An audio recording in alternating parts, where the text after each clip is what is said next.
الحمد لله نحمده ونستعينه ونستغفره ونؤمن به ونتوكل عليه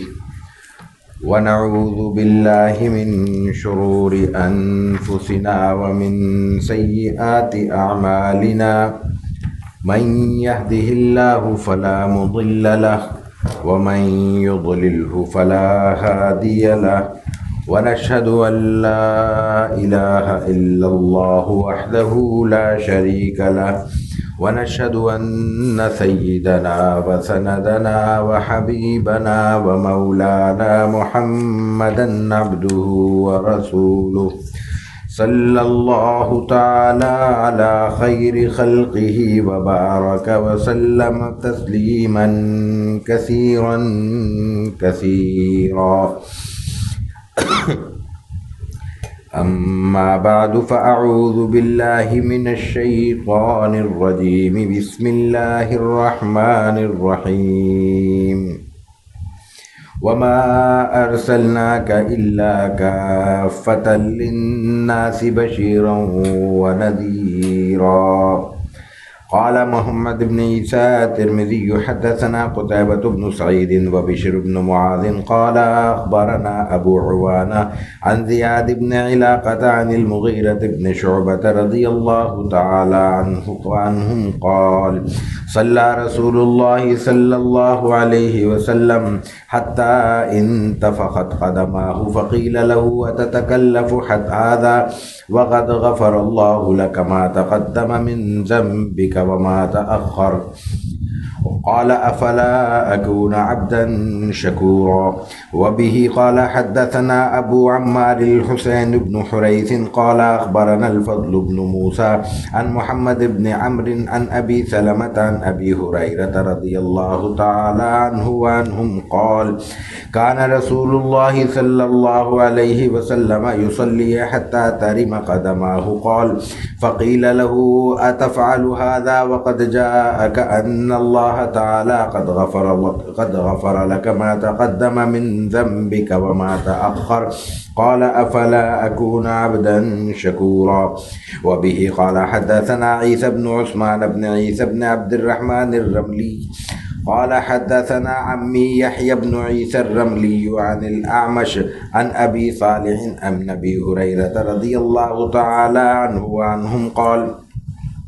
كان رسول الله صلى الله عليه وسلم يقوم يصلي حتى تنفخ قدماه فيقال له يا رسول الله تفعل هذا وقد غفر الله لك ما تقدم من ذنبك وما تأخر. قال فلا أكون عبدا شكورا. صدق الله العظيم وصدق رسوله النبي الكريم ونحن على ذلك لمن الشاهدين والشاکرین والحمد للہ رب العالمین. شمائل ترمذی کے سلسلے کی یہ 14ویں نشست ہے اور مسلسل نشست کے اعتبار سے یہ 80ویں نشست ہے. امام ترمذی رحمہ اللہ کے شمائل کا درس جاری ہے. آج کا درس ہمارا باب ما جاء فی عبادت رسول اللہ صلی اللہ علیہ وسلم سے شروع ہوتا ہے. آج کی ابتدا میں ہم نے 3 روایات اکٹھی تلاوت کی ہیں. تینوں روایتوں کا مفہوم ایک ہے، اس لیے ہم نے ان کو اکٹھا کیا ہے. پہلی روایت امام ترمذی کے استاد قتیبہ ابن سعید سے ہے، وہ بشر ابن معاذ سے نقل کرتے ہیں. یہ دونوں حضرات یعنی امام ترمذی کے 2 استاد ہیں امام ترمذی کے براہ راست، قتیبہ بن سعید اور بشر ابن معاذ. یہ دونوں پھر نقل کرتے ہیں ابو عوانہ سے، ابو عوانہ زیاد بن علاقہ سے، وہ مغیرہ بن شعبہ رضی اللہ تعالیٰ عنہ سے، جو کہ صحابی ہیں. مغیرہ کہتے ہیں رضی اللہ تعالیٰ عنہ کہ صلی رسول اللہ صلی اللہ علیہ وسلم حتی انتفخت قدمہ، کہ حضرت رسول اللہ صلی اللہ علیہ وسلم نے اس قدر طویل اور کثرت سے نماز ادا کی کہ پیروں میں آپ کے ورم آ گیا. فقیل له اتتکلف هذا، آپ کیا اس کے مکلف ہیں؟ انہیں کہا گیا کہ آپ یہ کیوں پریشانی اور مشقت جھیلتے ہیں، آپ اس کے مکلف نہیں ہیں، آپ کو یہ ذمہ داری نہیں دی گئی. یا یوں کہہ لیجئے کہ آپ یہ تکلیف کیوں اٹھاتے ہیں کہ وقت غفر اللہ لک ما تقدم من ذنبک وما تاخر، حالانکہ اللہ تعالیٰ نے تو آپ کے پچھلے اور اگلے سارے گناہ معاف کر دیے ہیں، یعنی آپ تو معصوم ہیں۔ پچھلے اگلے گناہ معاف کرنے کا مفہوم یہ نہیں کہ آپ سے گناہ سرزد ہوا اور اللہ تعالیٰ نے معاف کر دیا، محفوظ یہ کہ آپ کو ہمیشہ ہمیشہ کے لیے گناہوں کی اس آزمائش سے محفوظ کر دیا گیا ہے، یعنی آپ کے ساتھ گناہ کا سوال ہی نہیں ہے، تصور ہی نہیں ہے۔ تو آپ نے کیا فرمایا؟ آپ نے فرمایا افلا اکون عبدا شکورا، تو یہی بات جو تم کہہ رہے ہو اس کے شکرانے میں کیا میں اللہ کے شکر گزار بندوں میں اپنا شمار نہ کراؤں؟ یعنی مفہوم یہ تھا کہ اگر یہ اللہ نے نعمت دی ہے اور یقیناً یہ اللہ کی نعمت ہے تو نعمت کا تو شکر ادا کرنا واجب ہوتا ہے، اور شکر ادا کرنے میں مجھے ظاہر ہے کہ وہی کام کرنا ہوگا جس کی بنیاد پر مجھے یہ اعزاز دیا گیا ہے۔ تو میں اس لیے جو عبادت ہے یہ گناہ معاف کرانے کے لیے نہیں ہے، یہ اس جو اللہ نے مجھے اعزاز دیا اس اعزاز کے تشکر کے لیے میں یہ عبادت ادا کر رہا ہوں۔ اس پہ آگے بات کرتے ہیں، ذرا روایتوں کا ترجمہ پورا ہو جائے۔ دوسری روایت امام ترمذی کے استاد ابو عمار حسین بن حریث سے ہے، وہ فضل بن موسیٰ سے نقل کرتے ہیں، وہ محمد بن عمر سے، وہ ابو سلمہ سے، وہ ابو ہریرہ رضی اللہ تعالیٰ عنہ سے قال، ابو ہریرہ رضی اللہ تعالیٰ عنہ کہتے ہیں کہ کان رسول اللہ صلی اللہ علیہ وسلم یصلی، آپ اتنی کثرت سے نماز پڑھا کرتے تھے کہ حتی ترم قدمہ، آپ کے قدم متورم ہو جاتے تھے، ورم آ جاتا تھا۔ آپ کو پھر کہا گیا، یہ عرض کیا گیا اتفعل هذا وقد جاءك ان اللہ قد غفر لك ما تقدم من ذنبك وما تاخر، آپ اتنی محنت کرتے ہیں، مشقت اٹھاتے ہیں، حالانکہ اللہ تعالیٰ کے آپ کے بارے میں فرما چکا ہے کہ آپ کے پچھلے اگلے سارے گناہ معاف کر دیے گئے ہیں، تو آپ نے فرمایا افلا اکون عبدا شکورا، کہ میں اللہ کا شکر گزار بندہ نہ بنوں۔ تیسری روایت امام ترمذی کے استاد عیسیٰ بن عثمان بن عیسیٰ بن عبد الرحمن الرملی ہیں، وہ نقل کرتے ہیں اپنے چچا یحییٰ بن عیسیٰ رملی سے، وہ اعمش سے، اعمش ابو صالح سے، ابو صالح نقل کرتے ہیں ابو ہریرہ رضی اللہ تعالیٰ عنہ سے۔ بنیادی طور پہ یہ یوں سمجھ لیجئے کہ یا ایک ہی روایت ہے، ایک ہی موقع ہے، یا کثرت سے ہوگا۔ بہرحال یہ آخری دو روایتیں ابو ہریرہ سے ہیں، پہلی حضرت مغیرہ سے ہے۔ تو ابو ہریرہ رضی اللہ تعالیٰ عنہ وہی کہتے ہیں کہ کان رسول اللہ صلی اللہ علیہ وسلم یقوم یصلی، آپ کھڑے ہوتے نماز ادا کرتے حتی تنتفخ قدمہ، آپ کے پیر مبارک میں ورم آ جاتا۔ آپ کو کہا گیا یا رسول اللہ صلی اللہ علیہ وسلم تفعلوا هذا، آپ یہ اتنی مشقت جھیلتے ہیں، یہ مشکل اٹھاتے ہیں، وقد غفر اللہ لک ما تقدم من ذنبک وما تاخر، اگلے پچھلے سب اللہ نے آپ کے گناہ معاف کر دیے، تو آپ نے فرمایا فلا اکون عبدا شکورا۔ اب جہاں ہمارے سمجھنے کی بات ہے وہ یہ ہے کہ سوال تو بہت واضح ہے اور بالکل درست ہے، لیکن سوال ایک اینگل سے کیا گیا تھا۔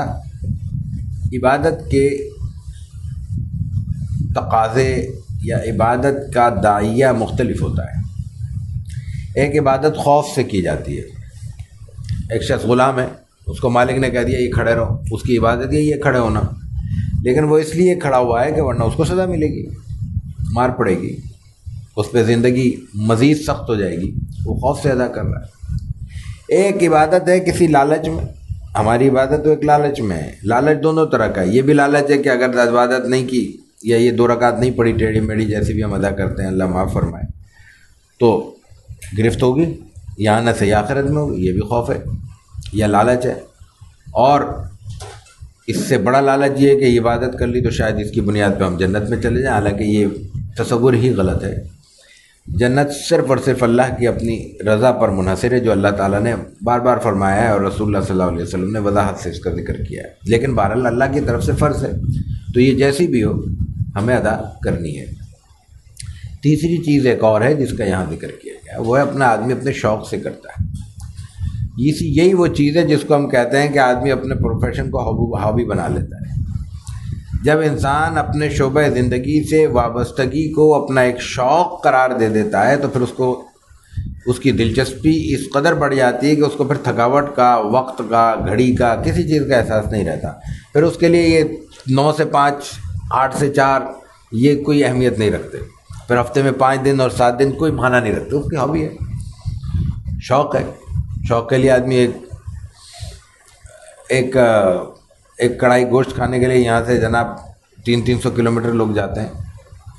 یعنی جتنے کا سالن نہیں ہوتا اس سے 4-5 گنا پیٹرول پھونک دیتا ہے۔ شوق ہے، اس کو کسی دنیا کے ضابطے میں نہیں دیکھا جا سکتا، شوق ہے۔ وہ یورپ کے کسی یا دور افتادہ علاقے سے ایک بندہ سائیکل پہ چلا رہا ہے اور پاکستان کے پہاڑوں پہ چڑھ رہا ہے، شوق ہے، اس کو آپ کسی ضابطے میں نہیں دیکھ سکتے۔ یہ تیسری چیز ہو گئی۔ چوتھی چیز ایک اور ہے، اور وہ ہے اللہ کا بندہ ہونا۔ یہ بات پہلے ہم بہت تفصیل سے عرض کر چکے ہیں کسی درس میں کہ اللہ تعالیٰ کے ہاں جو سب سے بڑا اعزاز کا جملہ ہے وہ ہے عبد ہونا۔ معراج کا موقع اللہ تعالیٰ کے ہاں سب سے بڑا اعزاز ہے رسول اللہ صلی اللہ علیہ وسلم کو جو دنیاوی زندگی میں دیا گیا۔ اس موقع پر اللہ تعالیٰ نے رسول اللہ صلی اللہ علیہ وسلم کا ذکر عبد کی حیثیت سے کیا ہے، سبحان الذی اسریٰ بعبدہ۔ دوسری یہ وہ ہے جو معراج، یہ جو اسریٰ تھا، بیت المقدس تک کا سفر تھا۔ بیت المقدس سے جب آسمان پہ جاتے ہیں تو ذکر کرتا ہے اللہ تعالیٰ فَأَوْحَىٰ إِلَىٰ عَبْدِهِ مَا أَوْحَىٰ۔ آپ کا ذکر قرآن نے مزمل کہہ کے کیا ہے، مدثر کہہ کے کیا ہے، دوسرے اسماء ہیں، القاب ہیں، آپ کا نام استعمال 4 جگہ قرآن کریم میں ہوا ہے، محمد ایک جگہ، احمد آپ کا ذکر آیا، آپ کو پکارا نہیں گیا اس سے۔ یہ تمام چیزیں رسول اللہ صلی اللہ علیہ وسلم کے لیے القاب صیغے استعمال ہوئے ہیں، لیکن جب سب سے بڑے اعزاز کا ذکر آتا ہے تو وہاں پہ ذکر کیا جاتا ہے کہ یہ بندہ ہے، یعنی اس کا مفہوم یہ ہے، مفہوم یہ ظاہر ہوتا ہے کہ اللہ تعالیٰ کے ہاں سارے القاب، سارے اعزازات ایک طرف، جناب رسول اللہ صلی اللہ علیہ وسلم کا سب سے بڑا مقام اس بنا پر ہے کہ اللہ کی ساری مخلوق میں بندگی کے اعتبار سے فائق تر شخصیت ذات رسالت مآب ہے صلی اللہ علیہ وسلم۔ آپ سے زیادہ کسی نے بندگی کا حق ادا ہی نہیں کیا، یہ بنیادی چیز ہے۔ اس بندگی کے ادائیگی کے اعزاز میں سارے اعزازات اللہ تعالیٰ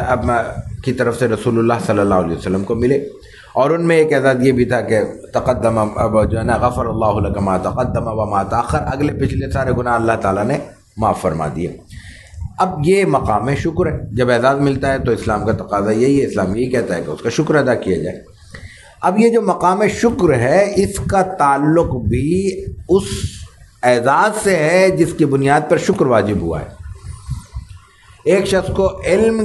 عطا کیا گیا، اس پہ شکر واجب ہے۔ ایک شخص کو دولت عطا کی گئی، اس پہ شکر واجب ہے۔ ایک شخص کو دنیا کا کوئی منصب عطا کیا گیا، اس پہ شکر واجب ہے۔ ایک شخص کو عافیت عطا کی گئی، اس کو شکر واجب ہے۔ ایک شخص کو اچھا، اس کی دلچسپی کا، اس کی پسند کا کھانا عطا کیا گیا، اس پہ شکر واجب ہے۔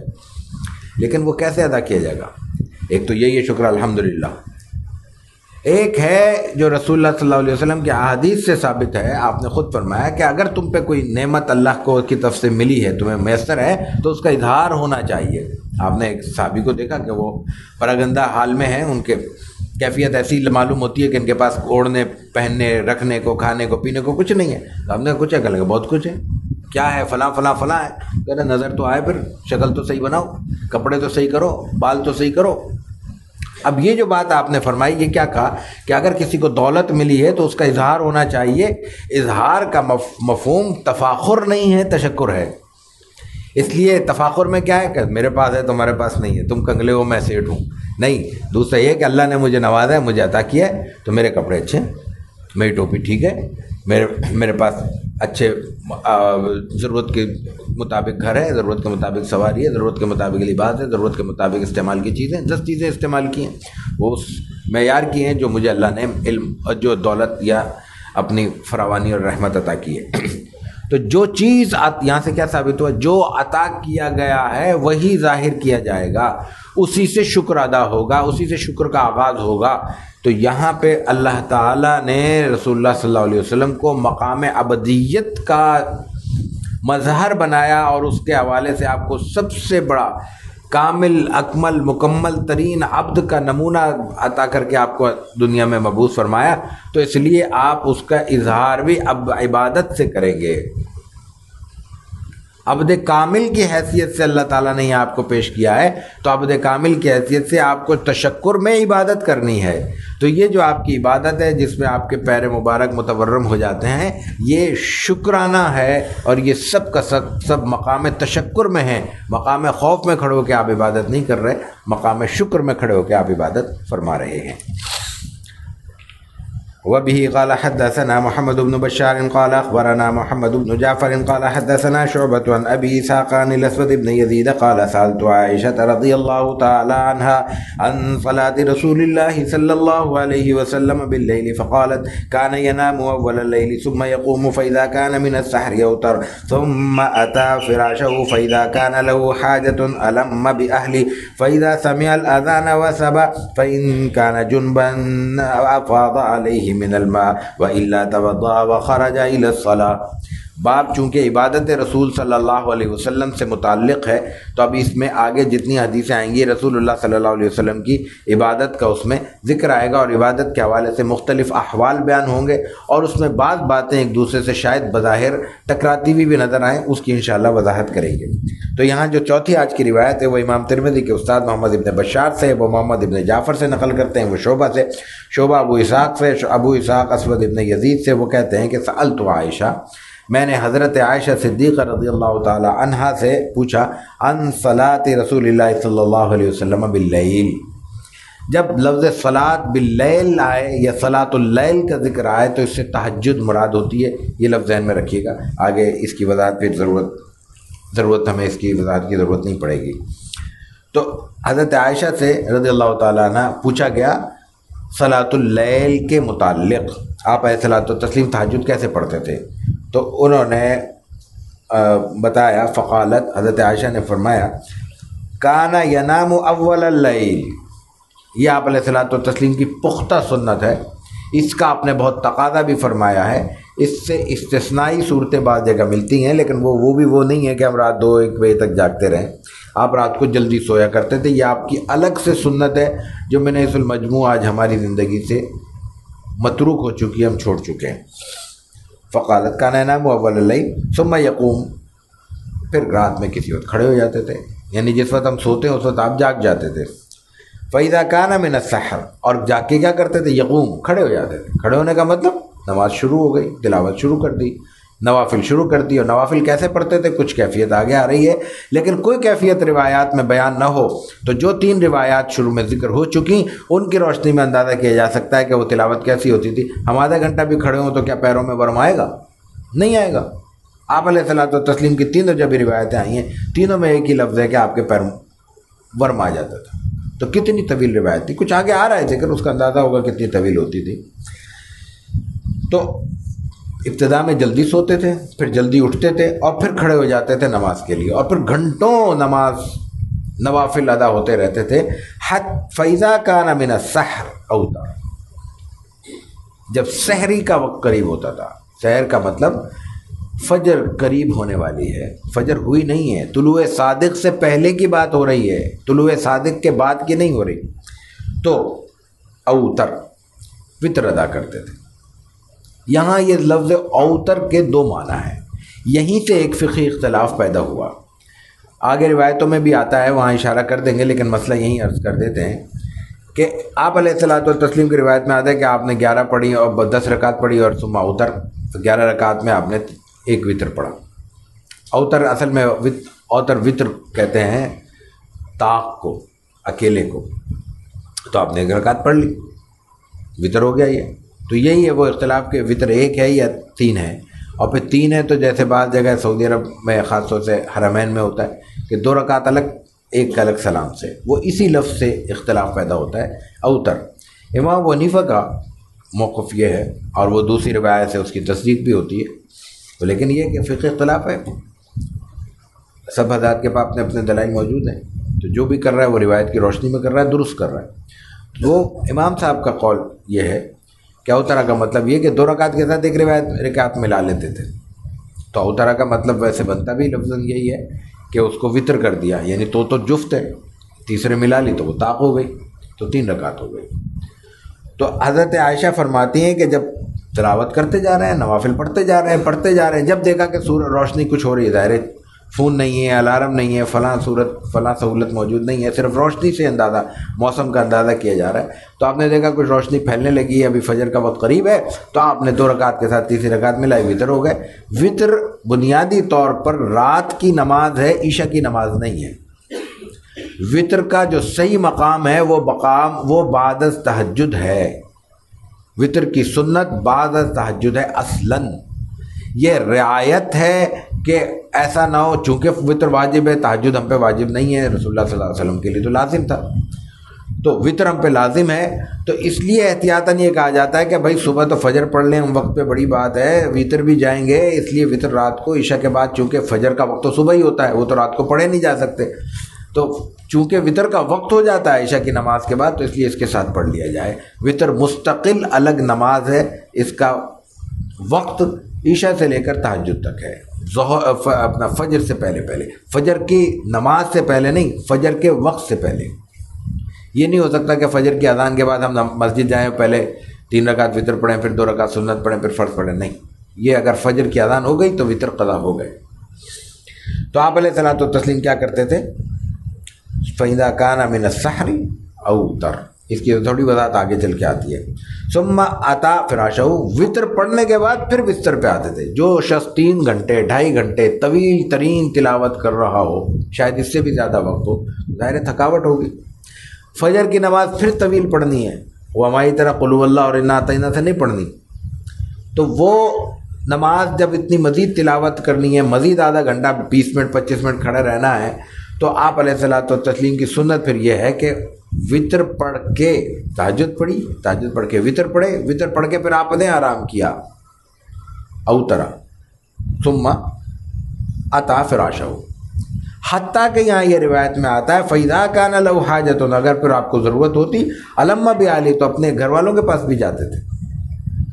اور اگر وہاں ان کے پاس چلے جاتے تھے تو پھر اس کے بعد کیا ہوتا تھا؟ فَإِذَا سَمِعَ الْأَذَانَ، تو اذان دینے والے تو مؤذن ہیں، حضرت بلال اذان دیں گے، تو اذان دینے والا اپنے کام میں مصروف ہے. یہ سب آپ کر رہے ہیں اپنے حجرے میں، اپنے گھر پر رہیں گے، مسجد میں نہیں ہے. نفل کا مقام مسجد ہے، یہ بات پہلے بار بار کہی جا چکی ہے. تو فَإِذَا سَمِعَ الْأَذَانَ، جیسے ہی آپ اذان کے جملے سنتے تو وَثَبَ، فوراً کھڑے ہوتے تھے. اور فَإِن كَانَ جُنُبًا، اگر آپ کو ضرورت ہوتی تو أَفَاضَ عَلَيْهِ مِنَ الْمَاءِ، تو غسل کرتے تھے، پانی بہاتے تھے اپنے جسم پر. وَإِلَّا تَوَضَّأَ، ورنہ چونکہ سو چکے ہیں اس لیے آپ نماز وضو کرتے تھے. وَخَرَجَ إِلَى الصَّلَاةِ، اور نماز کے لیے نکل جاتے تھے. میرا خیال ہے کہ یہ ترجمہ سے بات واضح ہے، اس میں کوئی تفصیل کی ضرورت مزید نہیں ہے. وبه قال حدثنا قتيبة بن سعيد عن مالك بن أنس وحدثنا إسحاق بن موسى الأنصاري قال حدثنا معن عن مالك عن مخرمة بن سليمان عن كريب عن ابن عباس رضي الله تعالى عنهما أنه أخبره أنه بات عند ميمونة وهي خالته قال فاضطجعت في أرض الوسادة واضطجع رسول الله صلى الله عليه وسلم في طولها فنام رسول الله صلى الله عليه وسلم حتى إذا انتصف الليل أو قبله بقليل أو بعده بقليل فاستيقظ رسول الله صلى الله عليه وسلم فجعل يمسح النوم عن وجهه وقرأ العشر الآيات الخواتم من سورة آل عمران ثم قام إلى شن معلق فتوضأ منها فأحسن الوضوء ثم قام يصلي. قال عبد الله بن عباس فقمت إلى جنبه فوضع رسول الله صلى الله عليه وسلم يده اليمنى على رأسي ثم أخذ بأذن اليمنى ففتلها فصلى ركعتين ثم ركعتين ثم ركعتين ثم ركعتين ثم ركعتين ثم ركعتين. قال معن 6 مرات ثم أوتر ثم استجاع حتى جاءه المؤذن فقام فصلى ركعتين خفيفتين ثم خرج فصلى الصبح. یہ روایت بالکل ہمارے درس کے شروع میں کتاب الصلاۃ میں ذکر ہو چکی ہے، یہاں پہ دوبارہ آ رہی ہے، تو ہم اس کو ذرا مختصراً عرض کریں گے. امام ترمذی کے استاد ایک تو قتیبہ بن سعید ہیں، وہ حضرت مالک سے نقل کرتے ہیں. اب روایتوں میں سند کی بحث میں عام طور پر ایک دلچسپی کیجیے، سند سے اجازت حدیث رکھنے والے حضرات کے ہاں سند سے دلچسپی کی ایک چیز یہ ہوتی ہے کہ رسول اکرم صلی اللہ علیہ وسلم تک ہماری پہنچنے والی سند کس قدر مختصر ہے، کتنے واسطے اس میں کم ہیں. تو یہاں اس کی ایک دلچسپ مثال ہے، میں اس لیے میں نے کہا کہ اس کی وضاحت کر دوں. امام ترمذی کے ایک یہی روایت ایک ہے، یعنی الفاظ ایک ہیں، حدیث کے قانون اور ضابطے کے اعتبار سے یا سند کے اعتبار سے یہ 2 روایتیں ہیں. روایت کیا ہے امام ترمذی کے استاد قتیبہ بن سعید ہیں، وہ حضرت مالک سے نقل کرتے ہیں، مالک بن انس صاحب موطا فقیہ۔ دوسری سند ہے ہا کا معنی ہوتا ہے، ہم پہلے بھی عرض کر چکے، تحویل، یعنی ایک سند میں دوسری سند شامل ہو رہی ہے۔ تو دوسری سند کیا ہے؟ اسحاق بن موسیٰ نقل کرتے ہیں، امام ترمذی کے استاد اسحاق بن موسیٰ ہیں، جیسے وہاں قتیبہ بن سعید ہیں، وہ نقل کرتے ہیں مان سے، مان نقل کرتے ہیں مالک سے۔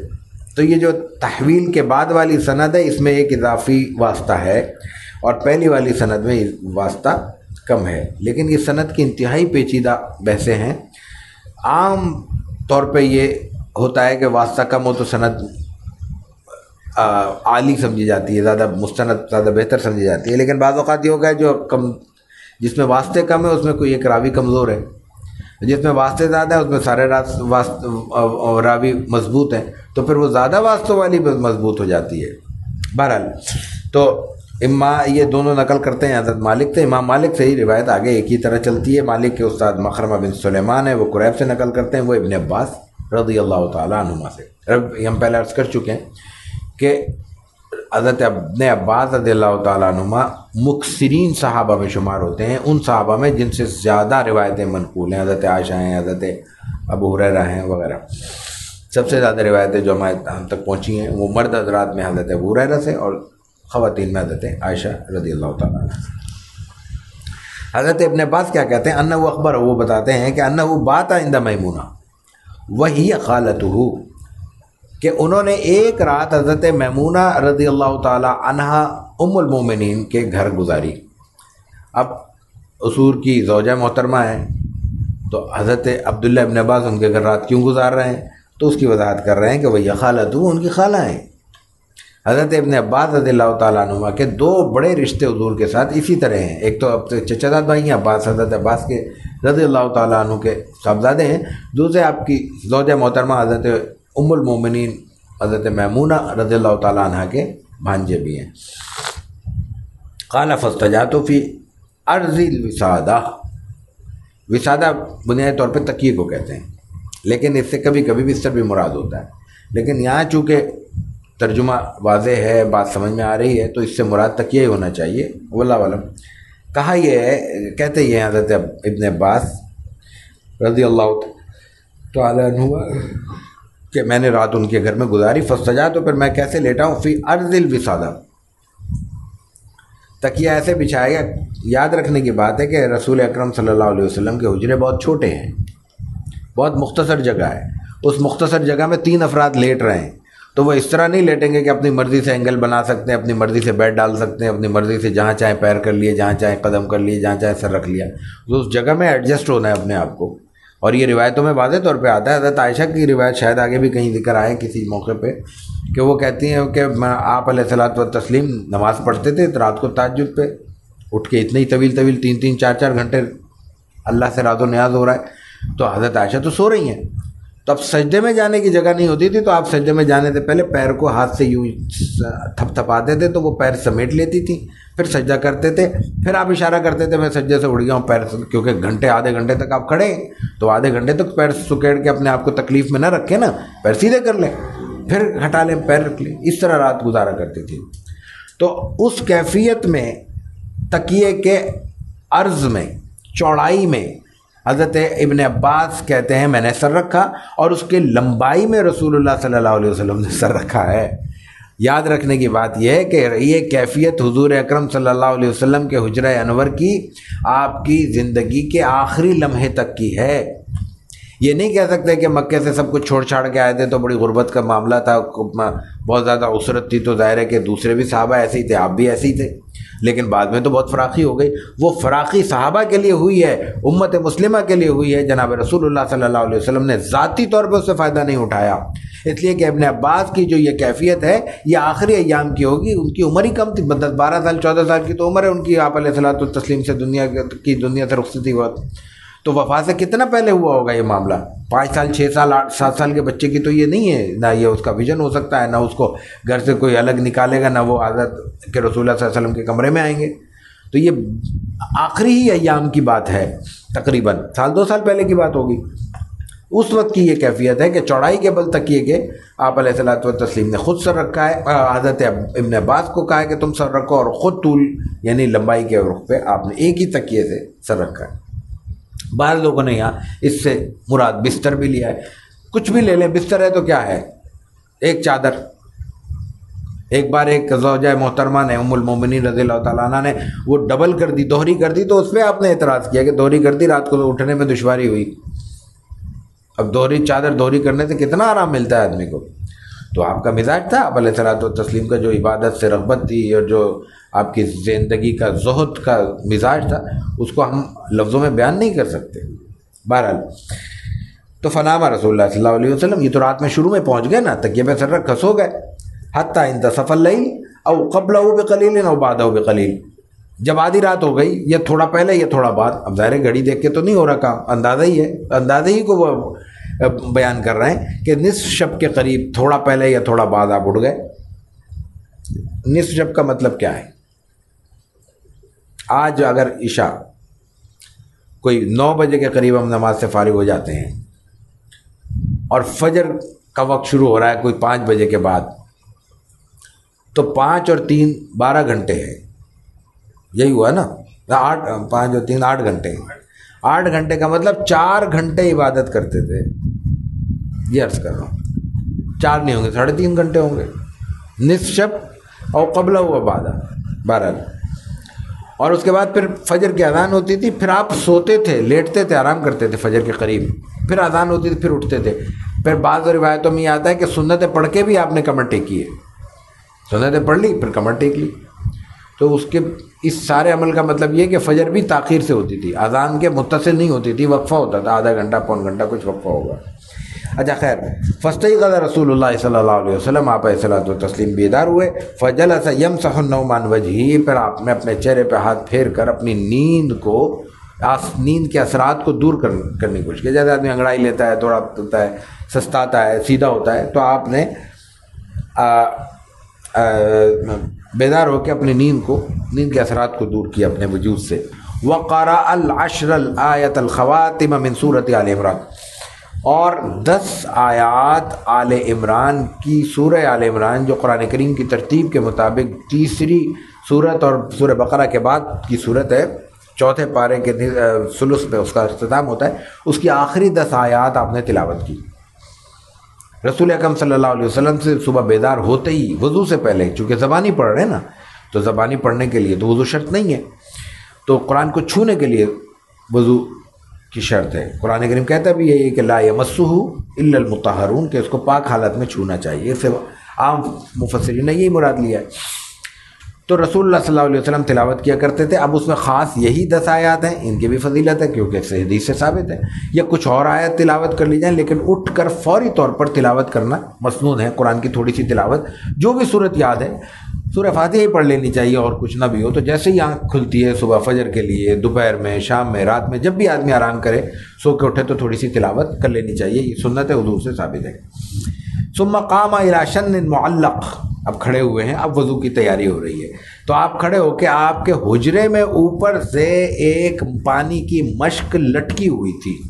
شن مشک پانی کی، اور معلق لٹکی ہوئی۔ گھر میں ٹنکی نہیں ہے، ظاہر اس وقت ہوتی نہیں تھی، رکھنے کی بھی جگہ نہیں ہے، اس لیے اوپر سے لٹکایا ہوا ہے۔ اس کا فائدہ یہ ہے کہ ایک تو نیچے جگہ ضائع نہیں ہوگی، دوسری بات یہ کہ لٹکی ہوئی ہے تو آسانی سے وضو کر لی جائے گی کھڑے ہو کھڑے، برتن میں لے کے ذرا دشواری ہوگی۔ تو آپ نے اس سے فتوضا منها فاحسن الوضو، پھر جلد بازی میں وضو نہیں کیا، اطمینان سے، احسن الوضو، شاندار وضو، اعلیٰ ترین وضو فرمایا آپ نے۔ ثم قام یصلی، پھر آپ نماز کے لیے کھڑے ہو گئے۔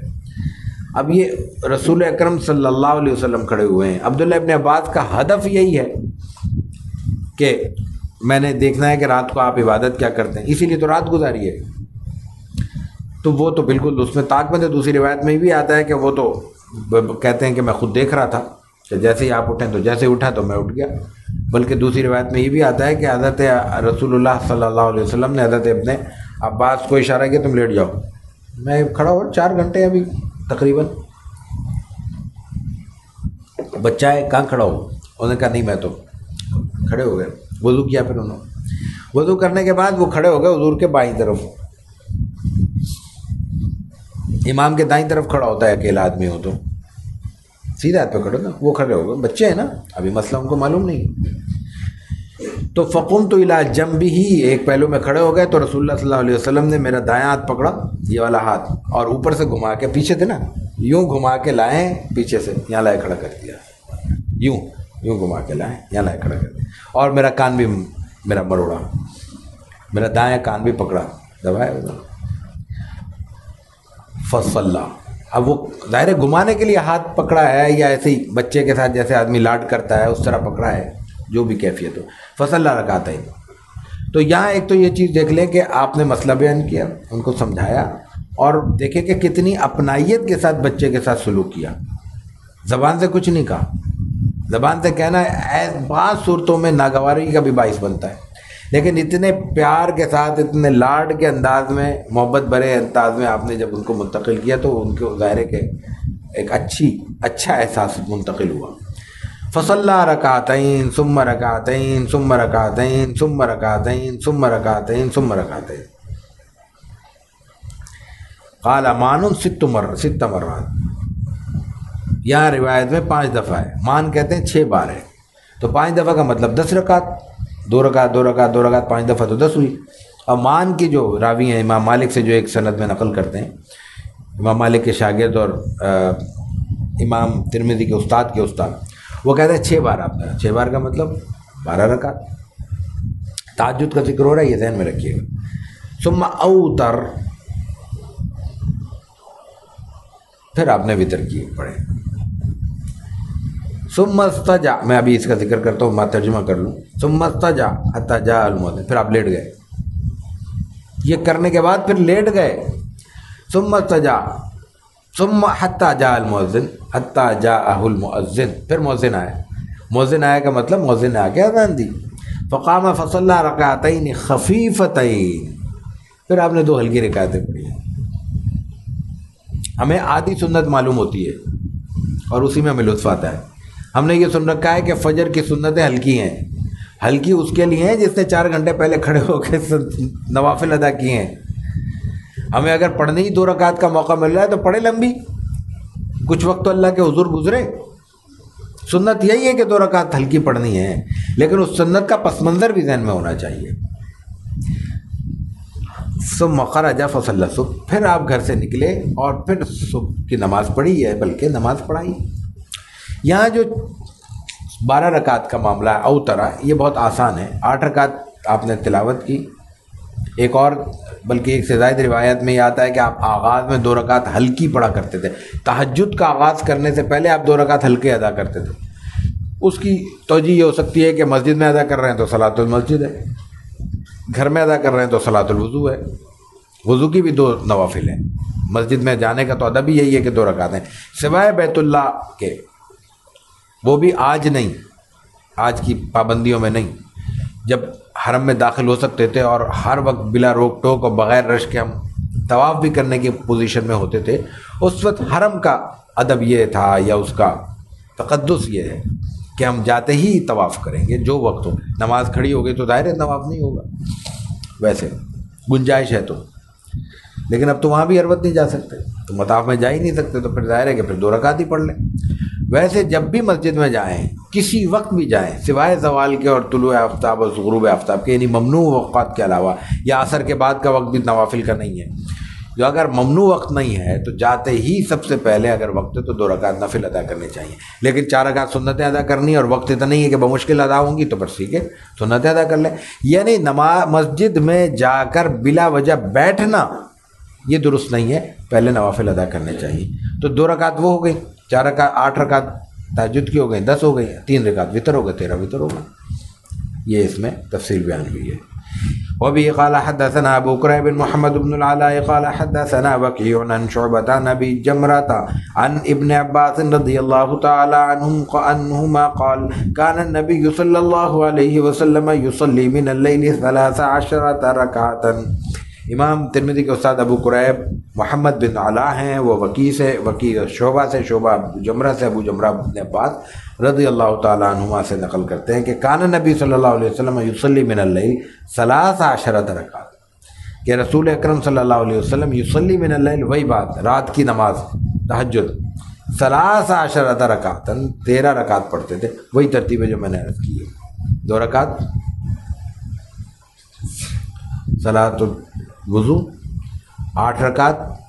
تہجد، 10 رکعت، 3 رکعت فطر، 13 رکعت ہو گئی۔ لیکن اس میں نے کہا کہ بعض روایتیں ایک دوسرے سے ٹکراتی ہیں، وہ روایتیں آگے آ رہی ہیں، اس پر ہم عرض کریں گے۔ اللہ مالک۔ وبه قال حدثنا قتيبة بن سعيد قال حدثنا أبو عوانة عن قتادة عن زرارة بن أوفى عن سعد بن هشام عن عائشة رضي الله تعالى عنها أن النبي صلى الله عليه وسلم كان إذا لم يصلي بالليل منعه من ذلك النوم أو غلبته عيناه صلى من النهار 12 ركعات۔ قتیبہ بن سعید امام ترمذی کے استاد ہیں، وہ ابو عوانہ سے، وہ قتادہ سے، وہ زرارہ بن اوفا سے، وہ سعد ابن ہشام سے، اور وہ حضرت عائشہ صدیقہ رضی اللہ تعالیٰ عنہا سے روایت کرتے ہیں کہ نبی اکرم صلی اللہ علیہ وسلم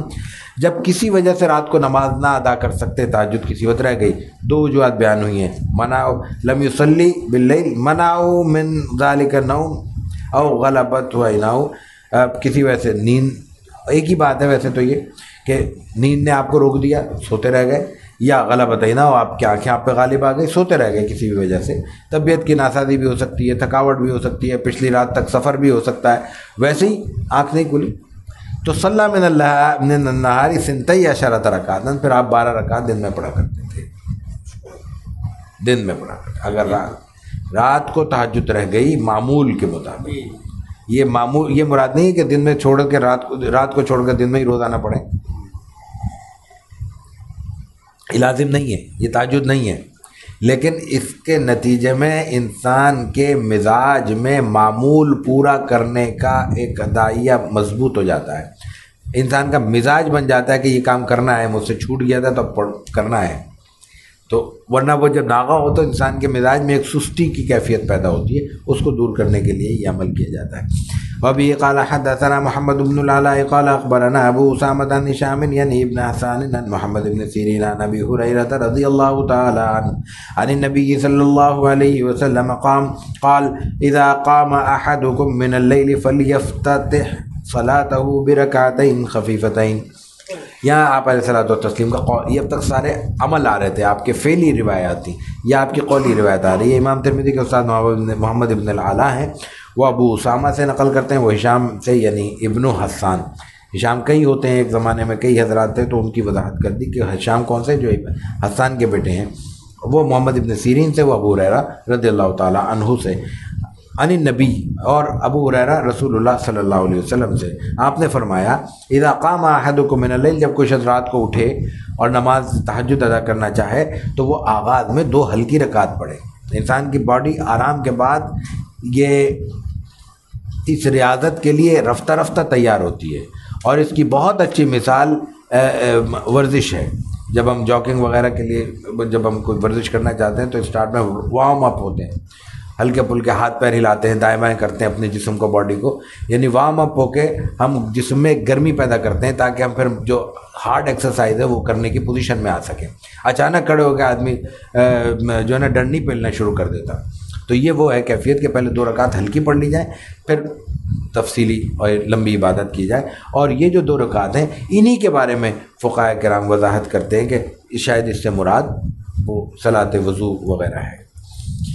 وبه قال حدثنا قتيبة بن سعيد عن مالك بن انس وحدثنا اسحاق بن موسى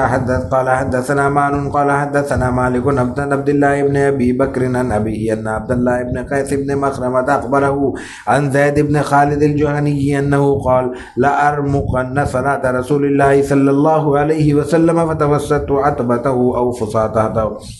او فسطاطا فصلى رسول الله صلى الله عليه وسلم ركعتين خفيفتين ثم صلى ركعتين طويلتين ثم صلى ركعتين وهما دون اللتين فقبلهما ثم صلى ركعتين وهما دون اللتين قبلهما ثم صلى ركعتين وهما دون اللتين قبلهما ثم صلى ركعتين وهما دون اللتين قبلهما ثم اوتر فذلك 13 ركعت۔ یہ ایک دلچسپ روایت ہے اور یہ وہی سند ہے جو پہلے بیان ہوئی ہے کہ امام اس میں تحویل کے ساتھ ہے کہ پہلی تو سند ہے قتیبہ بن سعید اور حضرت امام مالک سے نقل کرتے ہیں، یعنی ایک واسطے سے یہ امام مالک سے نقل کرتے ہیں امام ترمذی۔ دوسری روایت میں امام ترمذی کے استاد اسحاق ابن موسیٰ ہیں، وہ مان سے، وہ پھر امام مالک سے نقل کرتے ہیں، مالک وہ اکٹھے ہو جاتے ہیں، مالک پھر آگے نقل کرتے ہیں عبداللہ ابن ابی بکر سے، وہ اپنے والد یعنی ابو بکر سے، وہ عبداللہ ابن قیس ابن مخرمہ سے، وہ نقل کرتے ہیں زید ابن خالد الجوہنی سے، اور وہ یہ کہتے ہیں کہ میں نے ارادہ کیا کہ میں آپ حضور کی نماز دیکھوں گا۔ اچھا، یہاں روایت میں ذکر نہیں ہے، لیکن اس کی روایت کی دوسری تفصیلات جہاں آتی ہیں وہاں سے یہ معلوم ہوتا ہے کہ یہ سفر کا واقعہ ہے۔ ویسے روایت کے الفاظ بھی اس کی طرف اشارہ کرتے ہیں، میں عرض کرتا ہوں۔ تو انہوں نے کہا کہ میرا خیال ہوا کہ میں حضور کی نماز دیکھنی چاہیے، آپ کیسے نماز ادا کرتے ہیں رات میں؟ تو میں نے یہ کیا کہ آپ کے دہلیز پر، گھر کے کمرے کے حجرے کے باہر، یا فسطاط آپ کے خیمے کے باہر، یہ شک راوی کا ہے، پیچھے والے کسی راوی کا، یہ خالد جوہنی کا نہیں ہے، وہ تو خود بیان کر رہے ہیں، تو وہ کیسے شک کریں گے؟ بعد والے راوی نے جن نے سنا ہے تو ان کو ذرا سا شک ہوا، تو انہوں نے دونوں لفظ کہہ دیے کہ انہوں نے یہ ذکر کیا کہ میں نے اپنا ڈیرے ڈال لیے، یوں سمجھ لیجیے تکیہ رکھ کے سر رکھ کے میں سو گیا۔ کہاں؟ حضور کے حجرے کے باہر یا خیمے کے باہر؟ اب حجرے کے باہر سونا ایک مناسب عمل نہیں ہے، مسجد میں آپ کا حجرہ ہے، مسجد میں آپ کے دہلیز کے بعد دروازے پہ کوئی سو رہا ہے، اندر تو آپ اپنی اہلیہ کے ساتھ ہیں، تو یہ ادب کے خلاف بھی ہے اور صحابہ سے بعید ہے کہ وہ ایسی کام کریں گے۔ تو یہ کسی سفر کا واقعہ ہے، آپ کے لیے سفر میں خیمہ لگایا گیا، انہوں نے کہا کہ بھئی میں خیمے کے باہر ڈیرا ڈال لیتا ہوں، جب آپ اٹھیں گے آہٹ ہوگی، مجھے اندازہ ہو جائے گا، میں دیکھوں گا آپ بیدار ہو گئے تو میں دیکھوں گا آپ کیا نماز پڑھتے ہیں۔ تو وہ یہی ہوا کہ آپ نے اٹھے، فصلی رکعتین خفیفتین، وہی بات، 2 رکعت آپ نے ہلکی پڑھی ہیں جس کا آپ حکم دے رہے ہیں۔ ثم صلی رکعتین طویلتین، راوی کہتے اتنی طویل رکعت، لیکن اس کے بعد کیا ہوا؟ پھر آپ نے اس سے مختصر پڑھی، پھر 2 رکعت اس سے مزید مختصر پڑھی، پھر مختصر مطلب اسے تھوڑا تھوڑا کم کرتے چلے گئے، پھر مزید۔ یہ جو رکعتیں انہوں نے مکمل شمار کی ہیں وہ انہوں نے شمار کی ہیں 10 رکعتیں، اور پھر فرمایا ثم اوتر فذلک 13 رکعت۔ یہاں بھی انہوں نے 10 رکعتیں ذکر کی، 12 رکعتیں ذکر کر کے اوتر کا ذکر نہیں کیا۔ یہاں رکعتیں ذکر کی ہیں 2 2 4 2 6 2 8 2 10 رکعتیں ذکر کی۔ تو اس سے مراد یہ ہے کہ پھر 3 رکعتیں آپ نے بعد میں وطر پڑھی، تو وطر پڑھنے کے بعد ٹوٹل آپ نے 13 رکعت پڑھی، جن میں 2 پہلے ہلکی تھی اور اس کے بعد کی 2 طویل ترین تھی، اور پھر ہلکی ہوتی چلی گئی۔ وبه قال حدثنا إسحاق بن موسى قال حدثنا معن قال حدثنا مالك عن سعيد بن أبي سعيد المقبري عن أبي سلمة بن عبد الرحمن أنه أخبره أنه سأل عائشة رضي الله تعالى عنها كيف كان صلاة رسول الله صلى الله عليه وسلم في رمضان، فقالت ما كان رسول الله صلى الله عليه وسلم ليزيد في رمضان ولا في غيره على 11 ركعة، يصلي 4 لا تسأل عن حسنهن وطولهن ثم يصلي 4 لا تسأل عن حسنهن وطولهن ثم يصلي ثلاثا۔ قالت عائشة رضي الله عنها قلت يا رسول الله أتنام قبل أن توتر؟ فقال يا عائشة إن عيني تنامان ولا ينام قلبي۔ یہ وہ روایت ہے جس کی بنیاد پر یہ کہا جاتا ہے کہ وطر 8 رکعت ہیں اور نماز تراویح 8 رکعت ہیں۔ روایت سنیے پھر میں عرض کرتا ہوں۔ یہ وہی سند ہے جو پہلے سند آئی تھی اسحاق ابن موسیٰ والی، نہیں تحویل کے بعد جو سند آئی تھی امام ترمذی کے استاد اسحاق ابن موسیٰ ہیں، وہ مان مالک سے، مالک سعید ابن ابی سعید المقبری سے، وہ ابو سلمہ بن عبد الرحمن سے نقل کرتے ہیں انہ اخبرہ، سلمہ بن عبد الرحمن، ابو سلمہ بن عبد الرحمن کہتے ہیں کہ میں نے حضرت عائشہ صدیقہ رضی اللہ تعالی عنہا سے پوچھا کیف کان صلاۃ رسول اللہ صلی اللہ علیہ وسلم، رسول اللہ صلی اللہ علیہ وسلم کی نماز میں رمضان میں نماز کی کیا کیفیت ہوتی تھی۔ اب یہاں رمضان میں نماز کی کیفیت سے مراد پورے رمضان کی کیفیت نہیں ہے، بلکہ رمضان میں رات کی نماز کی کیفیت ہے، صلاۃ تہجد کی ہے، وطر تو پہلے پڑھا جا رہا ہے، تراویح تو پہلے پڑھی جا رہی ہے، اس لیے اس کا ذکر نہیں ہونا چاہیے۔ ما کان رسول اللہ صلی اللہ علیہ وسلم لیزید فی رمضان ولا فی غیری، اور آپ کیا کہہ رہے ہیں کہ رمضان اور رمضان کے علاوہ آپ کی نماز میں کوئی فرق نہیں تھا، تو اس سے مراد واضح ہے کہ اس سے تعلق پھر تراویح نہیں ہوئی، کیونکہ رمضان اور غیر رمضان میں تراویح کا تو فرق ہے، یہاں آپ کہہ رہے ہیں کہ فرق نہیں ہے، تو اس سے مراد یہ کہ تہجد میں فرق نہیں ہے، عام تراویح رمضان کی ہے وہ رات میں پڑھی جاتی ہے، سونے سے پہلے ہے، یہ بات ہے۔ ولا فی غیری علی 11 رکعت، 11 رکعت انہوں نے اس میں ذکر کیا، یعنی وہ 2 ابتدائی رکعت اگر ہٹا دیں رکعتین خفیفتین تو 11 ہی بنتی ہیں، 8 تہجد کی اور 3 رکعت وتر کی۔ یصلی اربعا لا تصلحن، اور یہ یصلی اربعا سے خود اس بات کی دلیل آتی ہے کہ اس سے مراد اس میں وہ 2 رکعت شامل نہیں ہے صلاۃ خفیفہ جن کا آپ نے حکم دیا ہے، کیونکہ وہ تو 2 ہیں، یہاں شروع آپ 4 سے کر رہے ہیں۔ تہجد کی جو 8 رکعت ہیں یہ 2 رکعت کر کے بھی پڑھی جا سکتی ہیں اور 4 کر کے بھی، تو یہاں آپ نے دونوں طرح سے پڑھی ہیں، تو یہاں 4 کا ذکر آ رہا ہے کہ آپ نے 4 پڑھی۔ لا تسألن حسنہن وطولہن، نہ اس کے حسن پوچھ سکتے ہو تم، یعنی تم نہ پوچھو، ہم سے نہیں بیان ہوگا، اور نہ ان کی طول بیان ہو سکتا ہے، یعنی کتنی لمبی تھی، طویل، جیسے راوی پہلے کہتے ہیں